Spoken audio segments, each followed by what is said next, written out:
Hey, hey, hey, hey, this is Leaf Talk. I'm Candid, Frankie's Aaron William Freeland, and we missed the show yesterday, but no problemo, because the whole point of the thing was to talk about the last game and then talk about the game coming up. So instead of making the conversation all about the next day, we're making the conversation a couple of days later and minutes before the game begins. So we've had every opportunity to hear and see what the Maple Leafs and the Ottawa Senators have in mind. We know one thing, Aaron, if I can start with this, there's going to be a lineup change. For sure. This is making things very interesting as it currently stands. Um, there are some minor changes on the back end for the Leafs, but at the same time, you got to wonder. Pacioretty's drawing in, which is interesting to see, and it's still going to be Lorentz, Lawton, and Yarncroke on the fourth line, but Robertson is out. So it looks like they're trying to inspire Nicky Bobby for a big comeback game for Game 4, which is going to be on Saturday night, where hopefully they'll be able to close it out. But yeah, Matt Patches is going into the lineup, and his hope is that some of the Senators are going to need a couple of patches after this game is over. He has changed his game, and the reason he's coming in, why is he coming in? Well, Robertson, I think, ran out of gas, Aaron. He looked really good in game one. He looked okay in the first couple of minutes, but he seemed to deteriorate. And that high sticking penalty, which was careless and led to a goal, I think is more or less the red flag that people point to suggest that's why he's out. I think his play shrunk a little bit in the second game, and I know that his size means that for him to play the kind of game that he needs to play, he may not have it all. But the whole point of having the amount of guys the Leafs have is that burn out the odd guy, right? Don't leave anything on the ice. Do all you can. So now Pacioretty's going to come out, and he's like, what, 8-10 inches taller than Robertson, probably another 20 pounds you can add.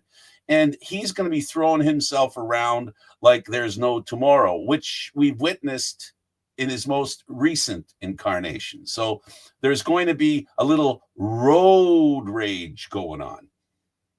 Yeah, it's one of those things where you can't teach height. and that, unfortunately, that's one of those things that Nick just really doesn't have a lot of. Just because of the fact that he stands at a whole 5'9". And that's unfortunately in today's NHL a little bit small. Pacioretty has 5 inches on him, and at the end of the day, he's got another 30 odd pounds on him. So that makes a difference. And the way that Patches has changed his game over the past couple of years, just based on his limitations, means he's more of a crash and bang type of guy than he was previously. He has a goal-scoring touch. He hasn't really shown it here in Toronto, but he did have that. But he can be a guy. It's funny. We talk about Robertson and the penalty he took. The one concern that I have is that Pacioretty, at least again in his most recent self, difficulty scoring, and he doesn't have difficulty getting penalized, and that's a concern. The one goal that the Senators scored was while Robertson was in the penalty box. So we know one thing as well: both these teams want to stay out of the penalty box. But the difference is Toronto is now not at home. So they got to play a road game. And a road game requires somebody like Pacioretty. They need to distract the opposition, and he will be a good distraction for sure. Definitely. He's been all over the place the past little while. He spent a little time with the Golden Knights, then he came to the Hurricanes, then he went to the Capitals. Now, in the 37 games that he had with the Maple Leafs, he had 5 goals and 8 assists this previous season, and 16 penalty minutes. He was also a minus 2. So that's one of those situations where amount of upside, and there is a little bit of a downside to it. Um, but hopefully, he'll be able to see his way through. Um, as it currently stands, though, with him drawing in place of Robertson, that gives them another banger and crasher to throw out there onto their third line, and when coupled with Domi and Man, I think Patches is going to be the net front guy. Bobby's going to be the one digging in the corners, and Max is going to be the one trying to dish or at least set up the pass. So that'll be an interesting dynamic to see. Hopefully, that's the spark that McMahon needs to get going again as well, because having two smaller guys on the same line, and by that I mean Robertson and Domi, it makes things a little bit difficult and puts more pressure on Bobby to be the more physical presence, and that's just not his style of play. Yeah, that makes a lot of sense. And to your point, Pacioretty is going to be a distraction. I repeat, and that distraction is going to afford the other players a good opportunity. Now, Ty's son, Max, scored the winning goal in overtime. Let's talk a bit about the game and look at some. You have some notes here you'd like to talk about. Start with Ridley Gregg and Stolarz. Apparently, they have an ongoing feud. Well, there was that whole clap bomb from 20 feet out last year that sparked the whole brouhaha in the first place and got Riley his first 5 game suspension.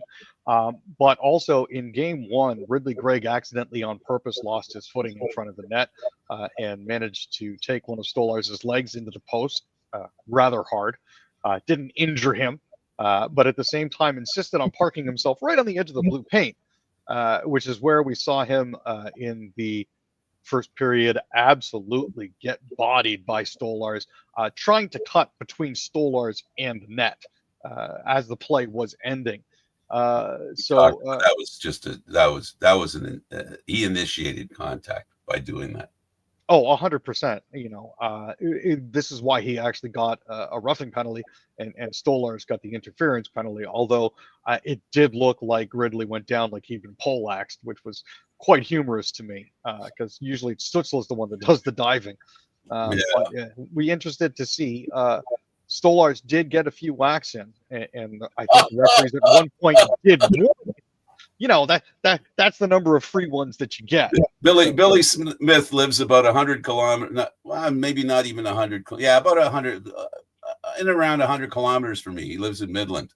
I could hear him in his living room. I could hear him in his living room when that happened. He's watching that. He yeah, that's what I'm talking about. Yeah, goaltenders in the playoffs.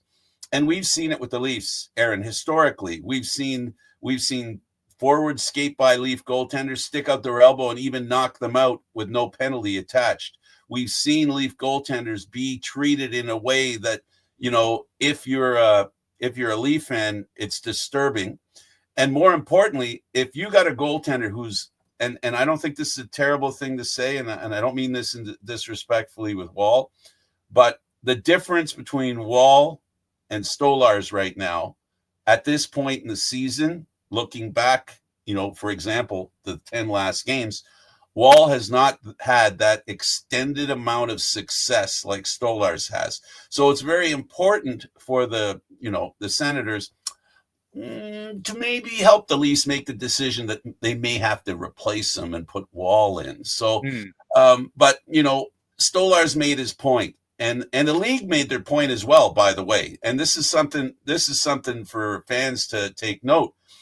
Those penalties were not given for what Stolarz did was very, very vicious.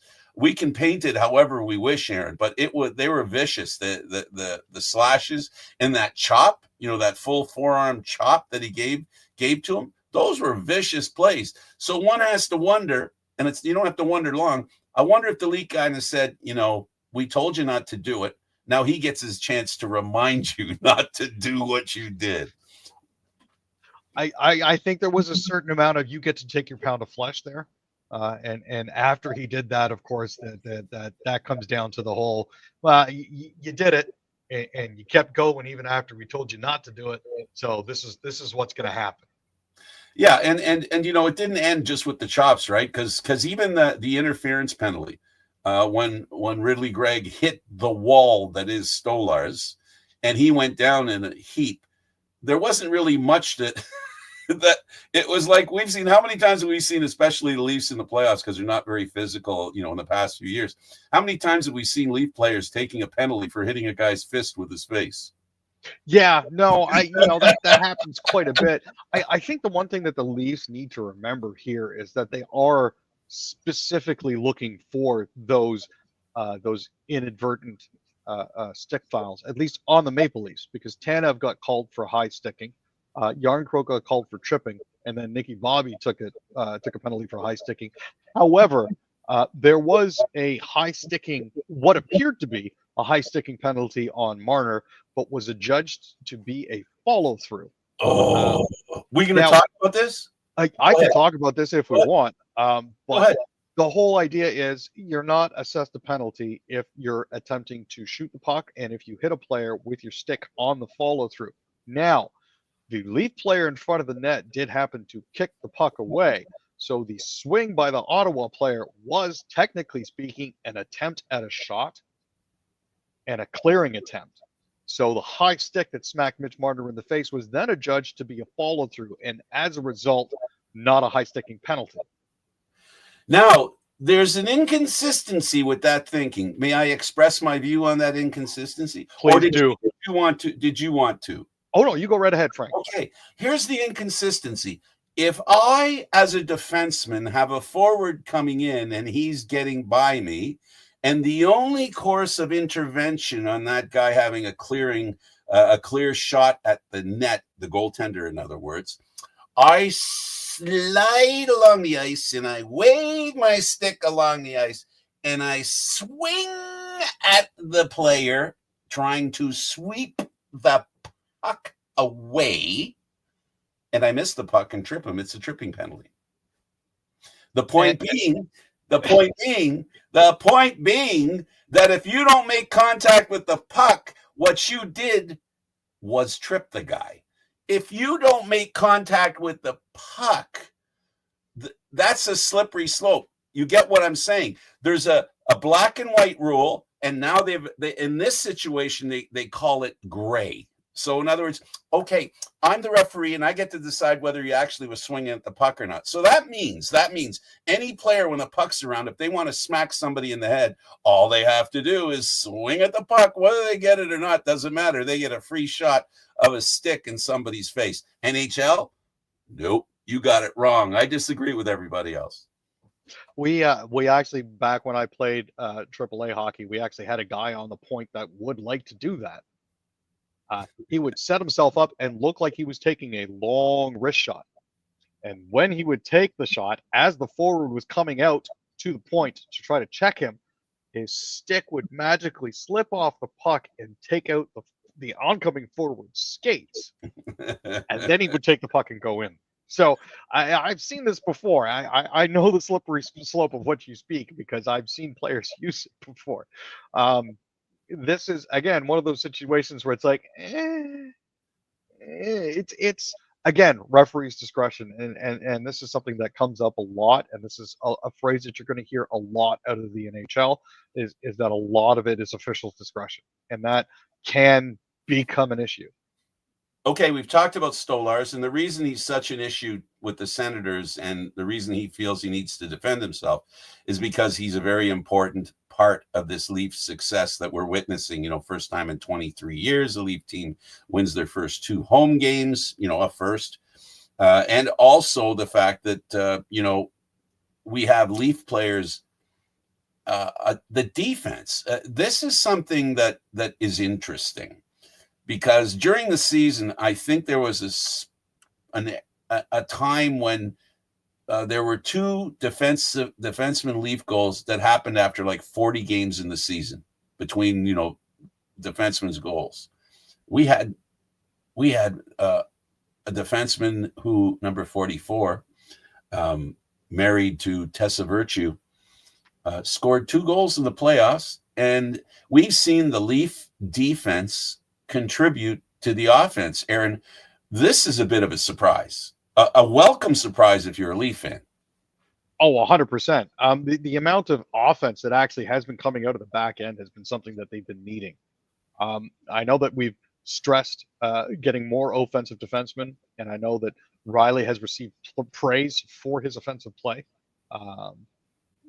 This, however, has been awesome. And I know it's a really small sample size, but Riley at this point is almost a point a game on defense, which is, I think, something that has been sorely missing for the Maple Leafs and something that they've desperately needed. And the other thing I'd like to mention is that this all of a sudden people saying, well, that Simon Benoit, all of a sudden, look at him and his offensive prowess. I got to say, I don't know who's been watching Leaf games, but that wasn't a first for him. He's been doing that all year. Every so often, he goes down the ice with the puck and tries to generate some offense. The difference between the rest of the year and that last game is that what he did was a completely brilliant move that Ty Domi, with good sense, we're back to the conversation we've had for this playoff series. The Leafs' success has to do with being in the middle of the ice. Ty Domi didn't go in a straight line towards the end zone. Instead, he crossed the plane of the rink, and as he was crossing the rink, he caused their goaltender to lose track of where the puck was with the assistance of the Leaf defenseman flying in midair. So this is something that if the defense can get involved with, instead of shooting from the dot or the arc away from the net, the angle being as severe as it is makes it harder to beat the goaltender. But if you shoot the puck down the middle, that causes a lot of havoc for the goaltender. Yeah, and Max read the play just right to be there to catch the drop from Simone. And Simone looping late and as deep as he did, essentially turned it from a 2-on-5 into a 1-on-3. The defense completely missed him, and then his butt blocked out the sun in front of Linus Ullmark, and that was all she wrote. Heck of a shot from Domi to catch the post and put it in as well. Just like Ty had a great Battle of Ontario for Toronto, sorry, Max is now having a pretty decent series as well, and adding to that. This has been a series so far that has lived up to the hype, and I'm very glad to have seen it. Yeah, it's lived up to the hype, and the players have done Ottawa. How many times have we said this about the Leaf teams? They did, until this year, more often than not, they did enough to lose. And when we watch this Leaf team today, it looks less successful. Like if you don't show the goals, right, for both teams, and you watch the margin of play, you're going to say to yourself, I know I do, this team doesn't look as good as the Leaf teams in the past. Am I lying? Am I wrong? I think this is a case where a lot of guys, if you consider offense as the key component to winning. Yeah, a lot of these guys, I think, are aware of the fact that this team could very well be blown up in the summer if they don't get through at least through this first series, and that is something I think that makes you play a little extra cautious, a little extra tight. Things don't necessarily flow as easily as they do during the regular season because you realize you've got a much shorter window to work with here. Yeah, so there's truth to that, Aaron. But the thing is, like, look, let's be clear. Florida has proven to us, with the addition of players because of the contracts being irrelevant in the playoffs, they have a pretty loaded lineup. They have additional cap space they didn't use or didn't have to account for. And Tkachuk doesn't look like he's out of place right now. The Florida one, Mm-hmm. He doesn't look out of place. He looks like he's okay. He's doing what he needs to do. all this talk about, well, who should the Leafs meet? Well, the best team for them to meet is Ottawa. Well, it looks like that was true. But having said that, and this is where I think I'd like to think that this isn't about the Leafs winning a series. This is about the Leafs getting to a point that they've earned the respect to be in. They just didn't play playoff hockey. It's not that they don't have the talent to go all the way. They just didn't have the commitment. And Aaron, what I'm going to say is this. If their commitment is real and they continue their commitment, I don't think Florida can stop them either. I think they can compete with Florida because essentially it's the kind of game that the Leafs are playing that Florida plays. Florida uses a little more physicality. I'll admit, right? They're more physical. But the point is, this version of the Maple Leafs has narrowed that gap. So if they can win tonight, the Leafs, and put themselves in a position where it's 3-0, and then at least I believe they need to win one of the next two. So they got to win tonight and then one of the next two after that. Anything they do less than that brings old concerns back into play. So they got to win tonight. I don't mean to bring on, the game after that, but my point being that they cannot sit there and say, okay, we got this, because 2-0 seems like a lot of power and control, but all it takes is Ottawa to win one game, and 2-1, all of a sudden, that's a whole different complexion to the situation. A 2-goal or 2-game lead is the worst game in hockey. I will stand by that until the day they put me 6 feet under. There you go. Okay, let's look around at some of the other Canadian teams. I got to say it was a bad night for Canadian teams last night. Ovi scored an overtime goal against the Habs in their first game because we weren't on for that. So you want to talk about that game? Yeah, as about 30 seconds after the announcers got done talking about the fact that Ovechkin had never scored an overtime goal in the playoffs. He scored. Ovechkin scores an overtime goal in the playoffs. That was to be the Canadiens 3-2 in Game 1. The Canadiens put up a decent fight. I'll be honest, I wasn't expecting them to keep it as close as they did, but they did. Second game of the series, after losing their first round series 3-2 in overtime, Josh Anderson stepped up. Arber Xhekaj was out of the lineup. At this rate, this could potentially turn into a 6-game series like the Leafs had against the Capitals a couple of years back, because you've got a whole bunch of rookies that are doing their darndest to try to make sure that this happens. So the end result wasn't what they wanted, obviously. Logan Thompson made a couple really fantastic and really lucky saves. But at the end of the day, unfortunately, wasn't quite enough.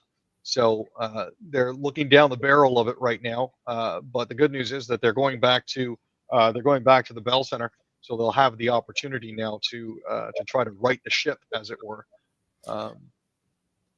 But the 3-1 loss with the empty netter isn't anything to be ashamed of. Well, Coffee was Caulfield was not a happy camper.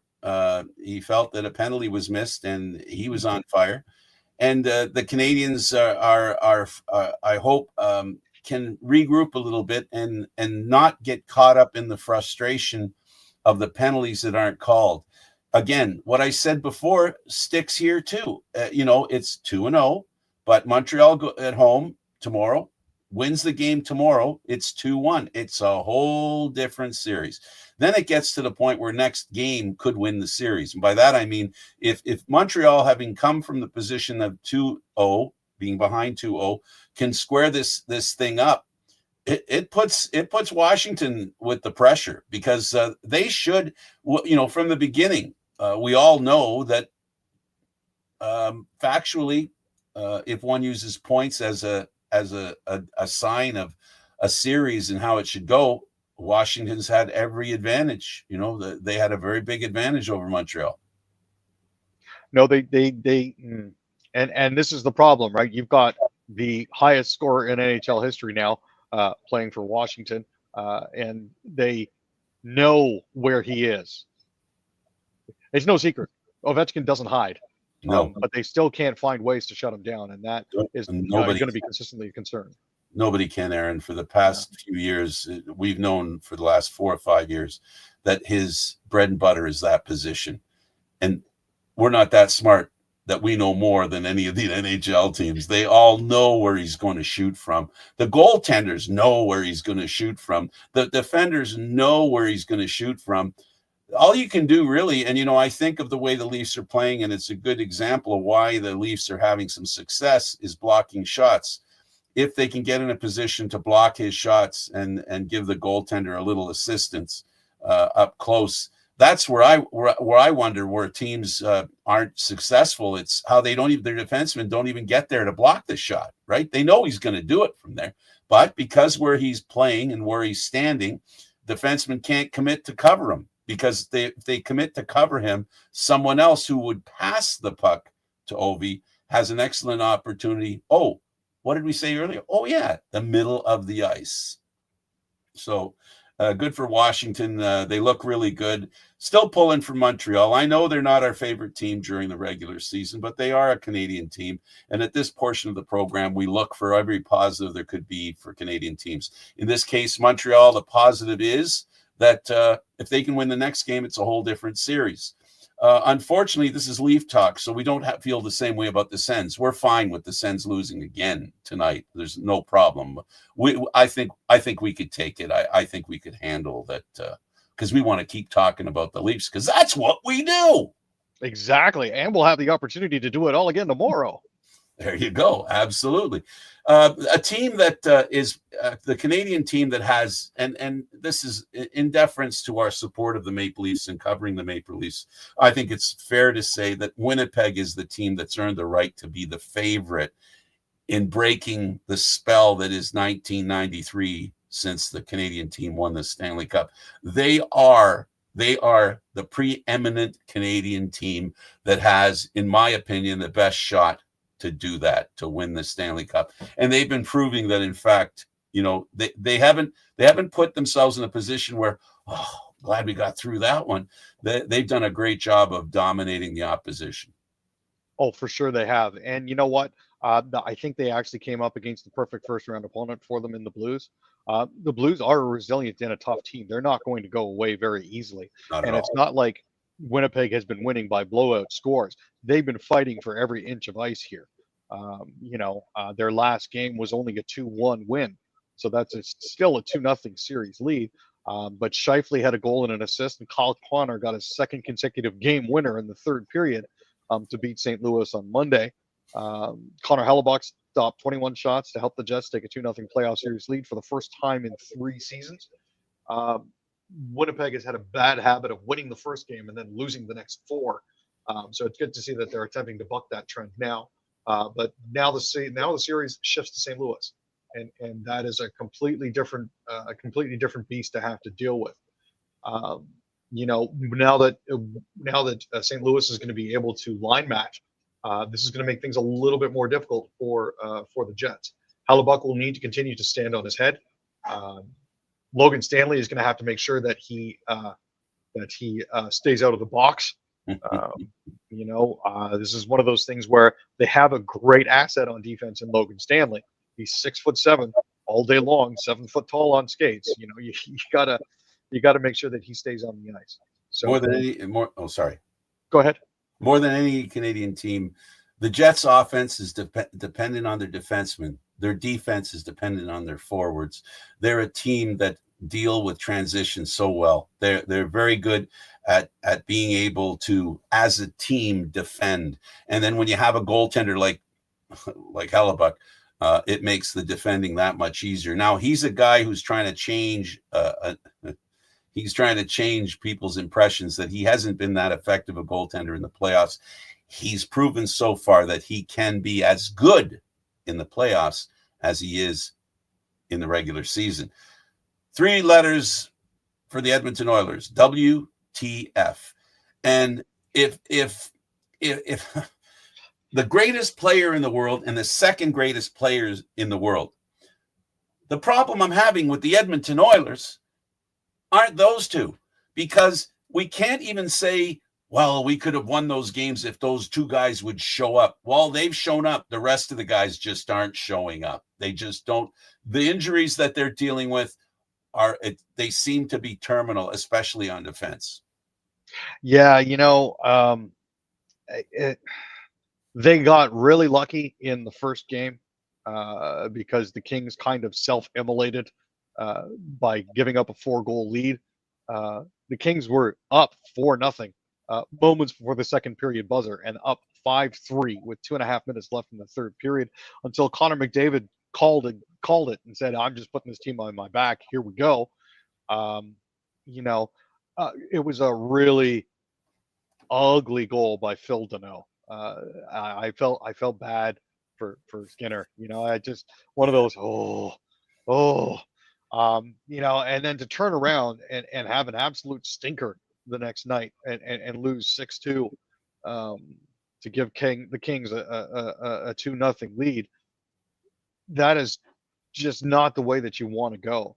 They'll have a chance at redemption Friday in Edmonton, but this is one of those situations where they've dug themselves a very big hole to get out of, and I'm not 100% certain they'll be able to. Well, here's hoping that more than if things work out for the Leafs winning tonight and getting a chance to master the Sens and Winnipeg as well, there's a good chance that 2 Canadian teams will go through. It sure would be nice to know that one of the 2 Canadian teams that's behind 0-2, and I count the Sens in that as well, to be fair. Those 3 Canadian teams are 0-2 at this point. But there have been many a playoff series, Aaron, that teams were in 0-2 and ended up winning. And the Leafs are witness to that, as are, the Canadians on the winning side and Edmonton last year. So, all the teams that are behind 0-2, this is, we think we're really brilliant when we're watching a hockey game and we say the score is 2-1. And sometimes people say, 2-0. And we say the next goal could win this game. We say that because of the transition from being in control to doubting you're in control, and at that moment end up not in control. So that's what those teams have to look forward. I wish the best for those Canadian teams. Last word for you. Hockey is always hockey is always a game of changes. And we've mentioned this before. Coaches are hired to be fired. Dan Bylsma got 1 year with the Seattle Kraken, and he's out the door.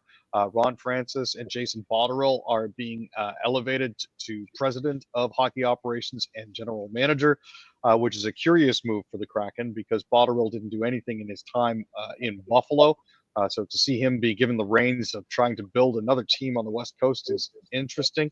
But at the end of the day, there's not a lot that Bylsma could have done with that roster. There are some great individual pieces on it, but they don't seem to work.